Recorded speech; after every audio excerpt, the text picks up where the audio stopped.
অগ্নিনাভ বাবা অৰ্থাৎ শিৱ বাবাক দৰ্শন কৰাৰ বাবে আপোনালোকে 1 টকাও দিব নালাগে। হয়, ঠিকেই কৈছে।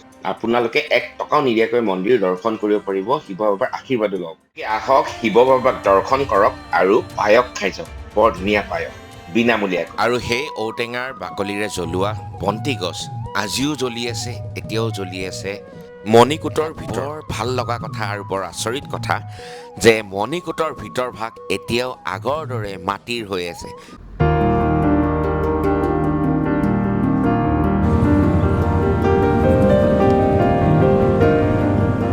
নমস্কাৰ অসম, কি খবৰ আপোনালোকৰ?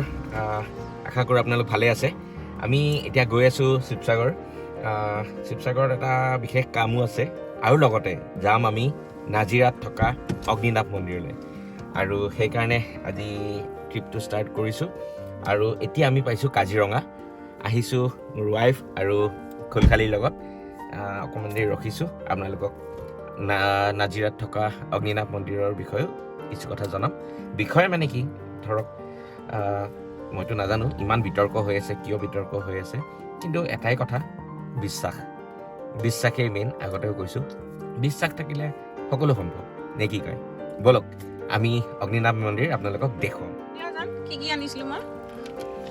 তুমি আনিছা এইটো কি পৰঠা? এইটো ডাল পৰঠা।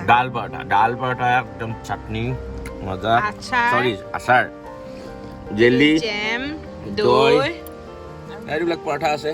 পাপৰ আনিছোঁ। এইটো কিন্তু মজা, একদম পুৰা জ্বলা হৈছে।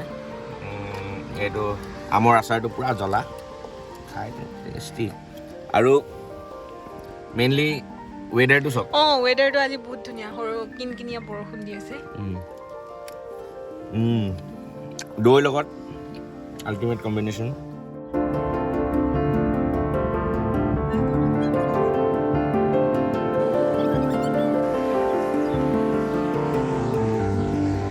আমি অলপ ৰৈছোঁ কাজিৰঙাতে ফটো উঠিবৰ কাৰণে। কেনেকুৱা লাগিছে পৰিৱেশটো কোৱা? আৰু আমাৰ এডভকেট মেডাম একদম ফোনৰ ওপৰত ফোন আহিয়ে আছে। বহুত ফোন।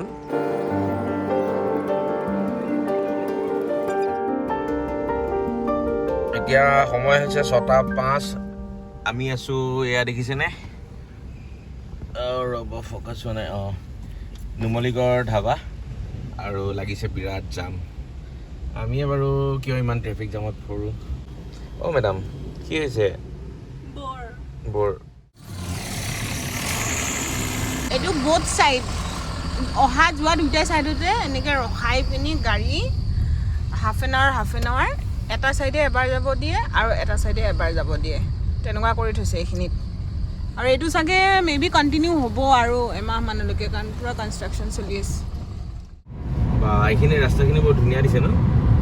পূৰা ষ্ট্ৰীট লাইট লগাই দিছে, আগতে নাছিলে কিন্তু এতিয়া 4 লেন হ'ল যে পূৰা এক্সপ্ৰেছ হাইৱে টাইপ ফিলটো দিছে আৰু। এয়া বাহিৰখন চাওক, এতিয়াও পূৰা কুঁৱলী হৈ আছে। 7:30 বাজি গ'ল। বতৰটো বৰ ভাল লাগে, এনেকুৱা বতৰ, ধুনীয়া বতৰ। বৰষুণ দিছিলে ৰাতি। আৰু এইখন চাওক গাড়ী অৱস্থা, গোটেই ৰাস্তা এনেকুৱা বিৰাট বেয়া আছিলে। আমি আছোঁ এইখিনি শিৱসাগৰ মেইন টাউনৰ ওচৰতে। পুৰণা আমোলাপট্টি, গণকপট্টি বুলি কয়। মোৰ নিজৰ আপাৰ ঘৰ এইখন। ইয়াতে বিৰাট ডাঙৰ ধুনীয়া ফুলনি বাগিচা এখন আছিলে, কিন্তু বৰ্তমান নাই। তথাপিও অলপ আছে, আপোনালোকক দেখুৱাই দিওঁ ঘৰটো। ওপৰত ভাড়াঘৰ আছে, আৰু এইখন ফুলনি বাগিচা চাওক আছে। তথাপিও যিমানখিনি পাৰোঁ দেখুৱাই আছোঁ আপোনালোকক। বহুত এটা ট্ৰেজিক কাহিনী বুলি ক'ব পাৰি। এনেকুৱা এটা ঘটনা চাগে ক'তো তেনেকৈ ঘটা নাই বা নঘটক, তাকে আশা কৰোঁ। ঘটনাটো কি মই কৈ আছোঁ, এই গোটেই ঘৰটো বৰ্তমান খালী, অৰ্থাৎ কোনো নাথাকে। ইয়াতে আছিলে আপাৰ ল'ৰা, মানে মোৰ দাদা। মোৰ দাদাৰ ফটো। আৰু বৰ্তমান ঘৰখন খালী। আমি আহিছোঁ বা আছে, বা হোজাইত থাকে, বাক কৈছোঁ যাম বুলি, ঠিক কৰি থ'ব কবি। কাম কৰা মানুহ এগৰাকী আহি চফা তফা কৰি থৈ গৈছে। কিন্তু গোটেই ঘৰখন সঁচাকৈয়ে মানে আপা নথকাকৈ প্ৰথমবাৰ আহিছোঁ এনেকৈ ইয়াতে। দুখ লাগিছে অলপ, বিৰাট দুখ লাগিছে। তেওঁ নথকাকৈ পোৱাই নাই মানে এইখন ঘৰ। সেয়াই আৰু প্ৰথমতে দাদা ঢুকালে 2020ত, তাৰপিছত যোৱা বছৰ আপাও ঢুকালে 2023ত। তথাপিও ঘৰখন ধুনীয়াকৈ আছে। কালিহে আমি ক'ব গ'লে এইবিলাক বস্তু চস্তু থৈ হেৰি কৰি থৈছোঁ। এনেই বহুত চিজি লৈ আছিলে।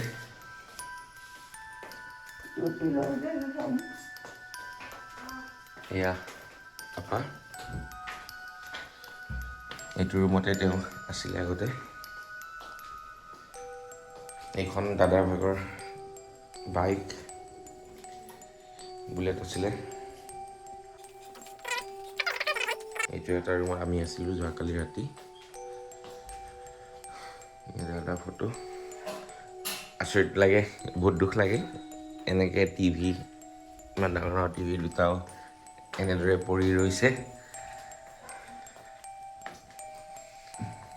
সিহঁতি চাগে ভাবে আমাক আজিকালি নচলোৱা হ'ল বুলি। আৰু দেখাই আছোঁ ৰ'ব।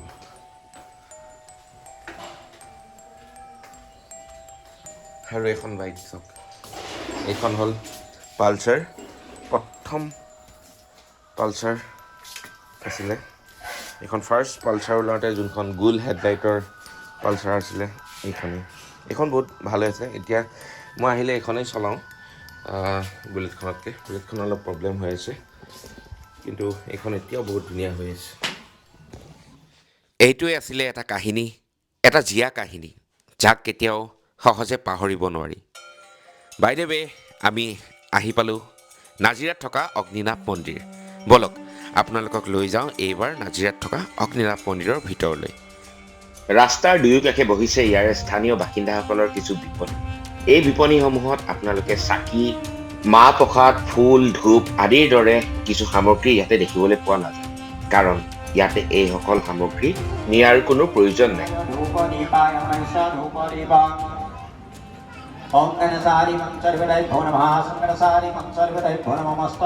এনেদৰে দুগছিকৈ বৰ চাকি জ্বলোৱা হয় আৰু ইয়াৰ পৰা নিগৰিত হোৱা যিখিনি অতিৰিক্ত তেল এনেদৰে ড্ৰামত ভৰাই থোৱা। ইয়াৰ পৰা আপোনালোকে ঘৰলৈ লৈ যাব পাৰে। এইখিনিতে মই আপোনালোকক অগ্নিনাভ মন্দিৰৰ কিছু কথা কওঁ। এই কথাখিনি মই সম্পূৰ্ণ নিজৰ অভিজ্ঞতাৰ ফালৰ পৰা কৈছোঁ। নিজে আহি দেখি আৰু নিজে সেৱা কৰি মই এইখিনিয়ে কওঁ যে অগ্নিনাভ মন্দিৰত যদি আপোনালোকে সেৱা কৰিবলৈ আহে, তেনেহ'লে সেৱা কৰাৰ নামত বা অগ্নিনাভ বাবা অৰ্থাৎ শিৱ বাবাক দৰ্শন কৰাৰ বাবে আপোনালোকে 1 টকাও দিব নালাগে। হয়, ঠিকেই কৈছে, আপোনালোকে 1 টকাও নিদিয়াকৈ মন্দিৰ দৰ্শন কৰিব পাৰিব, শিৱ বাবাৰ আশীৰ্বাদো ল'ব পাৰিব। পইচা যোনটো 500 টকাৰ কথা খুব ওলাই আছিলে, 500 টকাৰ যিটো বৰঙণি, সেয়া হ'ল শৰাই বিনিময়। যেনেদৰে আপোনালোকে শৰাই এখন লৈ গ'লে বুট মাহৰ পৰা আদি কৰি ঢেৰ বস্তু লৈ যায়, সেই বস্তুখিনিৰ বাবদ তেওঁলোকে 500 টকা লয়। সেইটো বেছি হৈছে কম হৈছে সেইটো মই ক'বলৈ নাযাওঁ, কিন্তু যদি মনত ভাবে অকল সেৱা কৰিম বুলি, তেনেহ'লে 1 টকাও দিব। আৰু যি দীঘলীয়া শাৰী দেখিছিলে, সেই শাৰী, সেই লাইন কেৱল শিখা দেৱী মজিন্দাৰক লগ কৰিবৰ বাবেহে পাইছে আৰু তেখেতৰ হাতৰ পৰা নিৰ্মালি ল'বৰ বাবে। গতিকে আহক, শিৱ বাবাক দৰ্শন কৰক আৰু পায়স খাই যাওক, বৰ ধুনীয়া পায়স, বিনামূলীয়াকৈ। আৰু শুনিছিলোঁ তেওঁলোক হেনো পুৰণা ধনী মানুহ, গতিকে চেক কৰিবলৈ গ'লো, সঁচাকৈয়ে ইংৰাজৰ দিনৰ গাড়ী আছে নে নাই চাওক। এইখিনি ক'লো মোৰ নিজৰ মনত অহা কথাখিনি, বেয়া নাপাব। যিখিনি দেখিছোঁ সেইখিনিয়ে কৈছোঁ।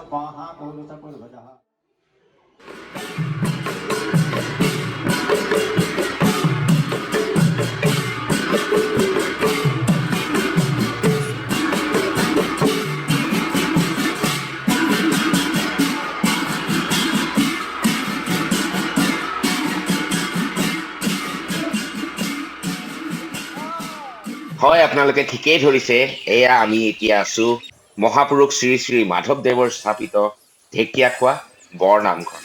বৰ ধুনীয়া, বৰ সুন্দৰ আৰু এক মনোমোহা পৰিৱেশৰ মাজত থকা এয়া বৰনামঘৰ। ব'লক ভিতৰলৈ যাওঁ।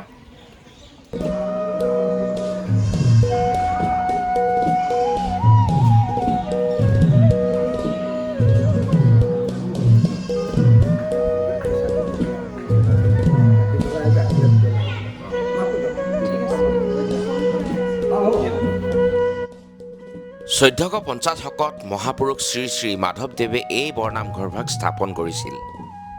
জানিব পৰা মতে তেওঁ ধৰ্ম প্ৰচাৰৰ বাবে বিভিন্ন গাঁৱে গাঁৱে ঘূৰি এইখন গাঁৱত আহি উপস্থিত হৈছিল আৰু ৰাতি আশ্ৰয় লৈছিল এহাল বুঢ়া বুঢ়ীৰ ওচৰত। ৰাতি অন্নৰ লগত খাইছিল ঢেকীয়া আৰু ভাত। যেতিয়া ৰাতিপুৱা ঘূৰি যাবলৈ ওলাইছিল তেওঁ দেখিলে যে তাতে কোনো গুৰু বন্তি জ্বলা, গতিকে গাঁৱৰ মানুহক চপাই এগছি গুৰু বন্তি স্থাপন কৰে। গুৰু বন্তি স্থাপন কৰিলে ঔটেঙাৰ বাকলি, আৰু সেই ঔটেঙাৰ বাকলিৰে জ্বলোৱা বন্তি গছ আজিও জ্বলি আছে, এতিয়াও জ্বলি আছে মণিকূটৰ ভিতৰত। মণিকূটৰ ভিতৰভাগ আপোনালোকক মই ভিডিঅ' কৰি দেখুৱাব নোৱাৰিলোঁ, কাৰণ মই নিজে ইচ্ছা নকৰিলোঁ। মোৰ নিজৰ ভাল নালাগে মণিকূটৰ ভিতৰত বা মন্দিৰৰ মূৰ্তিৰ ওচৰত ভিডিঅ' কৰাটো। গোটেই নামঘৰটো দেখিবলৈ পাব আপুনি বৰ ধুনীয়াকৈ আলোকচিত্ৰ, আৰু এয়া দেখিছে শ্ৰীকৃষ্ণৰ দশাৱতাৰৰ মূৰ্তি বনাই থোৱা আছে, আৰু গোটেই নামঘৰটো টাইলছ আৰু মাৰ্বল পাথৰেৰে জাকত চিলিকা কৰি থৈছে। কিন্তু এটা বৰ ভাল লগা কথা আৰু বৰ আচৰিত কথা যে মণিকূটৰ ভিতৰভাগ এতিয়াও আগৰ দৰে মাটিৰ হৈ আছে। যি সময়ত মহাপুৰুষ শ্ৰী শ্ৰী মাধৱদেৱে তৈয়াৰ কৰিছিল, যেনেদৰে তৈয়াৰ কৰিছিল তেনেদৰেই এতিয়াও মাটিৰ ওপৰতেই থাপনাখন স্থাপন কৰা হৈছে। সেইকাৰণে আৰু ভাল লাগিল দেখি।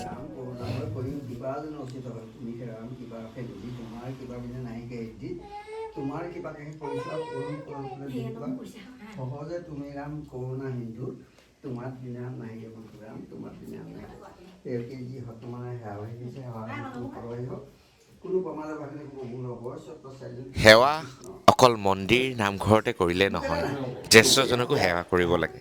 গতিকে মোৰ নিজৰ নিচাদেউ আছে যিহেতু নিচাদেউক সেৱা কৰি ঘৰলৈ উভতিলোঁ। এইজনী আমাৰ মৰমৰ ৰুইলি, তাইও সেৱা কৰি আছিলে দেই। হৈ গ'ল তেতিয়া মই বহি নমো কৰি আছে, নমো কৰা। এইয়া চাওক, এজনী মোৰ মৰম লগা ভাগিন, এই দুইজনীয়ে ভাগিন। এই অকণমানি চবতকৈ সৰু বাৰ ছোৱালী ৰুইলি। তাই বহি নমোৱে কৰি আছে। হয়,